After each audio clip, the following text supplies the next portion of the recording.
So eine Aussicht hätte ich daheim auch. Hab ich. Joke.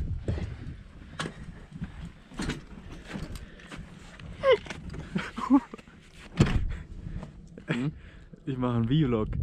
Was sagst du dazu? Warum hast du gerade so Einen Schluck auf.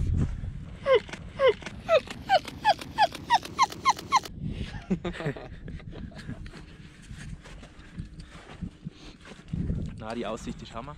Wir sind da alles entlang da hinten.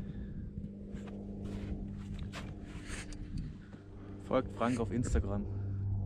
Ja, auf jeden Fall. Alles Social Media.